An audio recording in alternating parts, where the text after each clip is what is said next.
कहानी की शुरुआत में हम दो अमेरिकी स्नाइपर्स माइक और टॉमी को देखते हैं, जो दोनों मरीन कमांडो हैं। वो इस वक्त अफ्रीका के वीरान रेगिस्तान में एक खास मिशन पर होते हैं, जहां इन्हें एक हाई प्रोफाइल टारगेट को एलिमिनेट करने का टास्क मिला है। इस जगह पर इंतजार करते हुए उन्हें काफी टाइम बीत जाता है। तभी माइक स्कोप से कुछ गाड़ियों को अपनी तरफ आता देखता है और तुरंत टॉमी को अलर्ट करता है। इसीलिए अब टॉमी अपने आर्मी बेस से संपर्क करता है और उन्हें बताता है कि टारगेट उनके निशाने पर है। उसी समय वो देखते हैं कि कुछ लोगों का काफिला दूसरी तरफ से पैदल चलकर आ रहा था, जिनके साथ एक ऊंट होता है और उसके ऊपर एक दुल्हन बैठी थी। ये देखकर माइक समझ जाता है कि शायद यहाँ कोई वेडिंग सेरेमोनी होने वाली है। उसी वक्त कार से एक जवान लड़का और एक अधेड़ उम्र का आदमी नीचे उतरता है, जिसका नाम सैयद असीफ है। उसके साथ बहुत सारे सिक्योरिटी गार्ड्स मौजूद थे।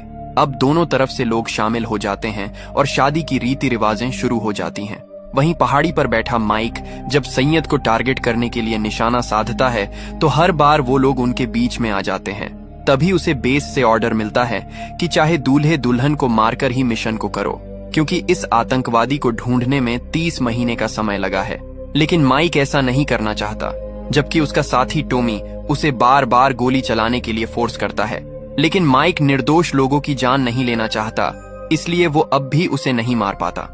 तभी एक आतंकवादी की नजर पहाड़ी के ऊपर चमक रही किसी चीज पर जाती है, जो कि माइक की स्नाइपर का स्कोप होता है, जिससे वह समझ जाता है कि कोई उन पर निशाना लगा रहा है। जिसके बाद वहां भगदड़ मच जाती है और उनका टारगेट भाग जाता है। वहीं माइक और टॉमी भी इतने आतंकवादियों का सामना अकेले नहीं कर सकते थे, इसीलिए इन्हें भी अपनी जान बचाकर भागना पड़ता है। जिसके बाद वो दोनों एक पहाड़ी से नीचे कूदते हैं, जिससे टॉमी के हाथ में लगा जीपीएस पत्थर से टकराकर टूट जाता है। उधर मिलिटेंट 2 गाड़ियां इनका पीछा कर रही थीं और वे लोग इन्हें चारों तरफ से घेर लेते हैं। इसलिए माइक उनका ध्यान भटकाने के लिए दूसरी डायरेक्शन में फायर करता है और जब वो लोग उस तरफ जाते हैं तो ये दोनों मौका पाते ही छिप जाते हैं। वहीं अब रेगिस्तान में भयंकर रेतीला तूफान उठता है, जिसकी आड़ में ये दोनों बच निकलते हैं। अब तूफान इतना भयंकर होता है कि बिना जीपीएस के दिशा का अनुमान लगा पाना संभव नहीं था। इसलिए टॉमी मदद के लिए बेस पर कांटेक्ट करता है और बताता है कि मिशन फेल हो चुका है। अब बेस पर मौजूद ऑफिसर कहता है कि तुम्हें किसी तरह पास के गांव तक पहुंचना होगा, जहां से तुम्हें रेस्क्यू कर लिया जाएगा। अब इन्हें रेगिस्तान में चलते हुए कई घंटे गुजर जाते हैं। कड़कती धूप और रूह उबलने वाली गर्मी में ये लगातार चलते जा रहे थे, लेकिन अब इनका पानी भी लगभग खत्म होने वाला था। तभी माइक स्कोप से एक आदमी को देखता है, जो शायद अपनी बेटी के साथ था। तब टॉमी बताता है कि शायद वो कोई लोकल होगा जो हमें सही डायरेक्शन बता सकता है। जिसके बाद यह दोनों उस दिशा में आगे बढ़ते हैं। तभी माइक को रेत में पड़ी हुई एक प्लेट मिलती है, जिस पर खतरे का निशान बना हुआ था। यह देखकर माइक को याद आता है कि यहाँ पिछले 40 सालों में 8000 से ज्यादा लड़ाइयां हुई हैं, जिस दौरान इस एरिया में 30 लाख से ज्यादा लैंडमाइंस बिछाई गई थी। और अगर यह वही एरिया है तो हमें बहुत ही सावधानी से आगे बढ़ना होगा। लेकिन टॉमी माइक की बात को इग्नोर करते हुए लापरवाही के साथ आगे बढ़ रहा था और तभी अचानक उसका पैर एक लैंड माइन के ऊपर पड़ता है, जिसके फटने से तेज धमाका होता है और टॉमी जख्मी हो जाता है। फिर जैसे ही माइक उसकी मदद के लिए कदम बढ़ाता है तो नीचे से क्लिक की आवाज आती है और माइक उसी जगह रुक जाता है, क्योंकि अगर उसने कदम बढ़ाया तो शायद माइन के फटने से उसकी भी जान जा सकती है। वह देखता है कि इस धमाके में टॉमी ने अपने दोनों पैर खो दिए हैं और वह दर्द से बुरी तरह चीख रहा है। माइक कहता है कि मदद के लिए मैं तुम्हारे पास नहीं आ सकता, इसीलिए तुम्हें किसी तरह रेडियो से मदद बुलानी होगी।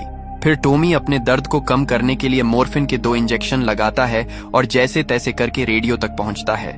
लेकिन जब वो अपने बेस से कांटेक्ट करने की कोशिश करता है तो उसे कोई सिग्नल नहीं मिलता है और मदद की आखिरी उम्मीद भी टूट जाती है। अब जिंदा बचने का केवल एक ही रास्ता बचा था कि किसी भी तरह इन्हें गांव तक पहुंचना होगा। टॉमी के दर्द को देखकर माइक कहता है कि मैं अपना पैर माइन से हटा लेता हूँ। ये लैंड माइंस काफी पुरानी है, इसलिए हो सकता है कि जंग लगने के कारण ये ना फटे। लेकिन टॉमी नहीं चाहता था कि माइक इतना बड़ा रिस्क उठाए। वह कहता है कि तुम्हें जिंदा रहना होगा और मेरी पत्नी से कह देना कि मैं उसे प्यार करता हूँ। जिसके बाद वह खुद को सूट कर लेता है। ये देखकर माइक बहुत दुखी हो जाता है और क्योंकि वो चाहकर भी अपने साथी को नहीं बचा पाया, फिर वह किसी तरह खुद को शांत करता है और इस मुसीबत से पीछा छुड़ाने के उपाय सोचने लगता है। तभी उसकी नजर टॉमी के बैग में रखे रेडियो पर जाती है, जिसकी मदद से बेस पर संपर्क करके मदद बुलाई जा सकती थी। लेकिन यह बैग माइक की पहुंच से दूर होता है, जिसे नजदीक लाने के लिए वह अपने जूते की रस्सी का इस्तेमाल करता है और उसे एक छोटी कुल्हाड़ी से बांधकर बैग खींचने की कोशिश करता है। जब बैग उसके नजदीक आ जाता है तो वह देखता है कि रेडियो ऑन नहीं हो रहा, क्योंकि रेडियो की बैटरीज टॉमी की पॉकेट में होती है, जो माइक की पहुंच से काफी दूर था। फिर वह बैग से एक छोटा सोलर चार्जर निकालता है जो कुछ देर में रेडियो को चार्ज कर सकता था, लेकिन इसके लिए उसे थोड़ा इंतजार करना होगा। तब तक वह अपने बैग का सारा सामान निकालकर सामने रखता है और सोचता है कि इस वक्त कौन सी चीज उसके काम आ सकती है। अब रेडियो ऑन हो जाता है और उसका बेस से कांटेक्ट होता है, जिन्हें माइक बताता है कि मैं यहाँ रेगिस्तान में एक लैंड माइन के ऊपर खड़ा हूँ, जबकि मेरे साथी टॉमी की मौत हो चुकी है। लेकिन ऑफिसर पहले मिशन के बारे में पूछता है। माइक बताता है कि मिशन फेल हो चुका है। तब ऑफिसर उसकी लोकेशन के बारे में पूछता है, जिस पर माइक कहता है कि मेरा जीपीएस टूट चुका है, इसीलिए मैं कुछ पक्का नहीं कह सकता, लेकिन हम मिशन लोकेशन से 4 घंटे पूर्व दिशा में हैं। जिसके बाद ऑफिसर कहता है कि अभी हम तुम्हारी कोई मदद नहीं कर सकते, क्योंकि रेगिस्तान में लगातार रेतीले तूफान चल रहे हैं, इसीलिए रेस्क्यू टीम को तुम तक पहुंचने में 52 घंटे का समय लगेगा। तब तक किसी तरह तुम्हें खुद को जिंदा रखना होगा। ये सुनकर माइक कहता है कि मैं 52 घंटे तक इस तरह रेगिस्तान में सरवाइव नहीं कर सकता। मेरा खाना और पानी भी लगभग खत्म हो चुका है, इसीलिए मुझे तुरंत मदद चाहिए।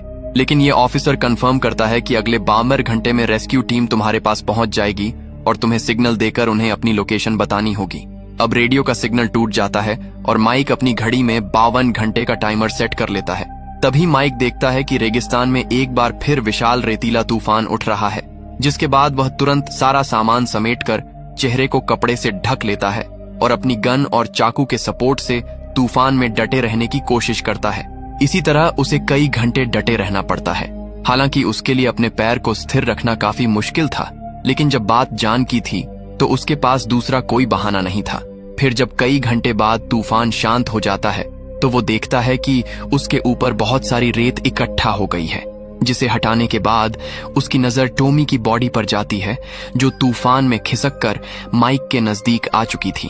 फिर माइक उसकी पॉकेट से बैटरीज निकालता है, जहां पर उसे टॉमी के परिवार की तस्वीर भी मिलती है, जिसे देखकर वह वापस उसी की पॉकेट में रख देता है। लेकिन तभी वह देखता है कि जिस बैग के अंदर रेडियो था वो आंधी में उड़कर दूर चला गया है, यानी कि माइक के पास अब बैटरीज तो थी लेकिन रेडियो नहीं था। यह देखकर माइक को अपनी किस्मत पर हंसी आ जाती है। अब इस पोजीशन में बैठे हुए उसे कई घंटे बीत जाते हैं। रेगिस्तान की तपती धूप में प्यास के कारण अब उसका सारा पानी खत्म हो जाता है, इसीलिए धीरे धीरे उसके सब्र का बांध टूटता जा रहा था और वह हवा में कई राउंड फायर करके मदद बुलाने के लिए चिल्लाने लगता है।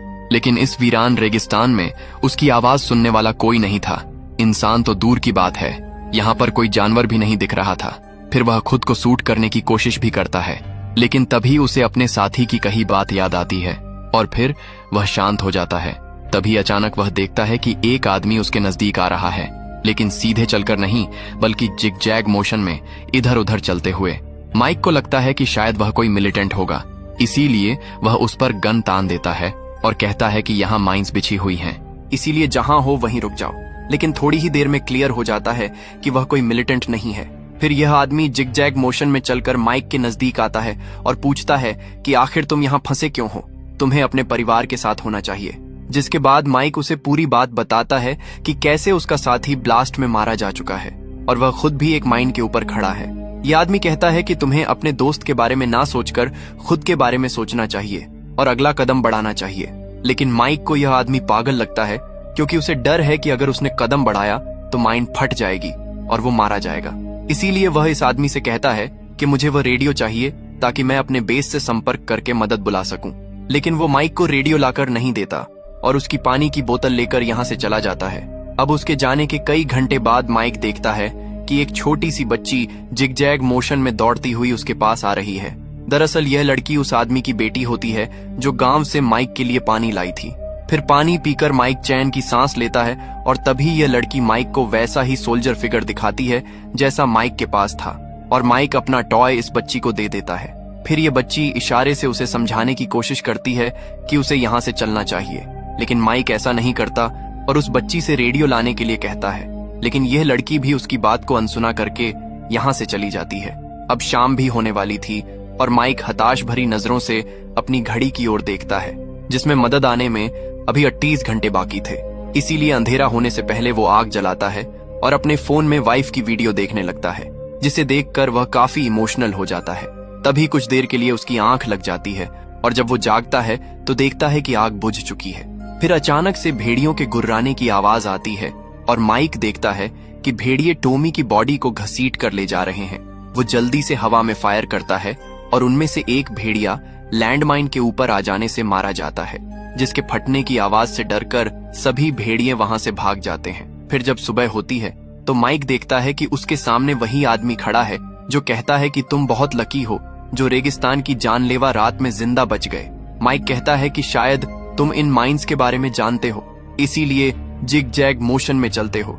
यह आदमी कहता है कि नहीं, मैं नहीं जानता कि माइंस किस जगह पर है, लेकिन सीधे चलने से इस तरह चलना ज्यादा सेफ है। अब माइक एक बार फिर उसे रेडियो लाने के लिए कहता है। इस बार यह आदमी माइक की बात मानकर रेडियो लेने जाता है और सुरक्षित वापस आ जाता है। फिर माइक रेडियो ऑन करता है लेकिन बेस से संपर्क नहीं हो पाता, जिसके बाद यह आदमी माइक से कहता है कि तुम्हें आगे बढ़ना करना चाहिए, और इतना कहकर वो यहाँ से चला जाता है। लेकिन रेगिस्तान की इस गर्मी में माइक की बॉडी डिहाइड्रेट हो चुकी थी और अब उसे भ्रम होने लगता है कि टोमी उसके सामने बैठा है जो उसे घर जाने के लिए कह रहा है। अब जब अंधेरा हो जाता है तो माइक अपना फोन निकालता है और देखता है कि उसके डैड की कॉल आ रही है, लेकिन यह केवल उसका भ्रम था क्योंकि इस रेगिस्तान में दूर दूर तक सिग्नल ही मौजूद नहीं था। उसे अपने विजन्स में जेनी दिखाई देती है जो उसे घर लौटने के लिए कह रही थी। तभी अचानक एक बार फिर से भेड़िए माइक पर हमला करते हैं और माइक बचने के लिए उन पर गोलियां चलाता है। इस तरह लड़ते हुए वह पूरी रात लैंडमाइन पर खड़े खड़े गुजार देता है।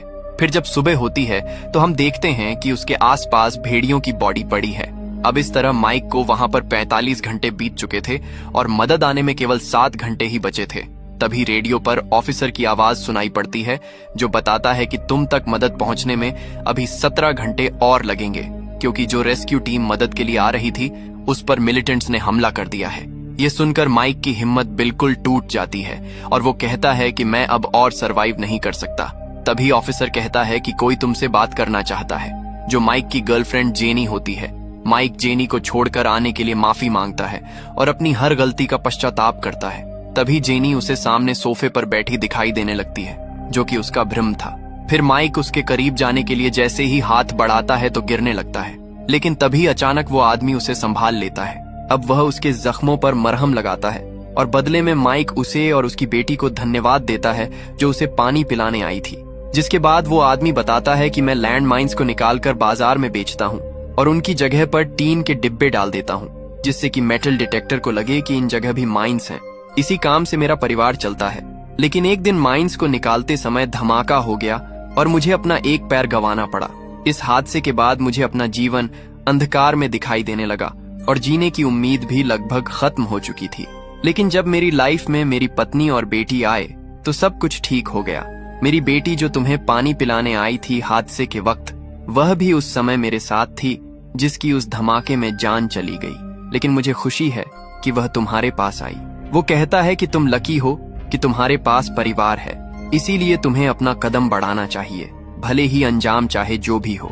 फिर जब वो आदमी वहां से जाने लगता है तो माइक को उसकी बेटी दिखाई देती है, जो थोड़ी दूर चलने के बाद गायब हो जाती है। फिर अगले ही पल माइक देखता है कि जब वह छोटा था तो उसके डैड उसकी मॉम को मारा करते थे और वह हॉस्पिटल में भर्ती हैं। उसे जेनी के साथ बिताए गए कुछ अच्छे पल भी याद आते हैं। तभी रेडियो पर उसे मैसेज मिलता है कि रेस्क्यू टीम तुम्हारी बताई जगह पर पहुंचने वाली है, लेकिन तुम्हें सिग्नल देकर अपनी लोकेशन कंफर्म करनी होगी।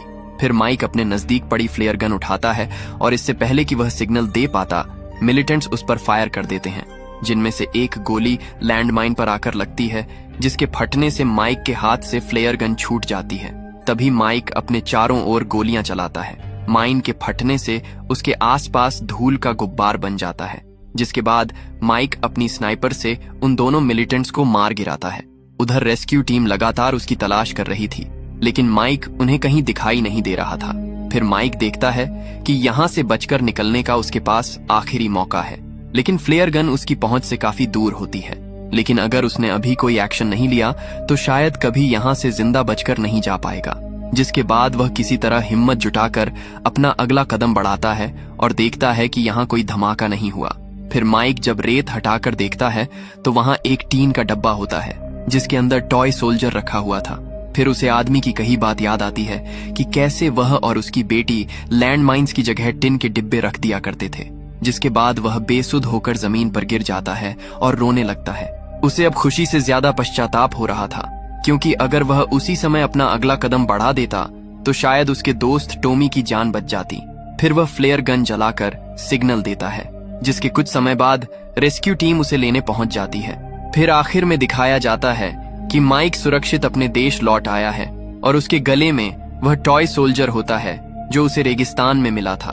तभी माइक एयरपोर्ट पर जेनी से मिलता है जो उसे लेने आई थी। वह जेनी से माफी मांगकर उसे शादी के लिए प्रपोज करता है और इसी के साथ यह मूवी एंड हो जाती है। तो दोस्तों, आपको ये कहानी कैसी लगी कमेंट करके जरूर बताना और इसी तरह के वीडियोस के लिए हमारे चैनल को सब्सक्राइब जरूर करना।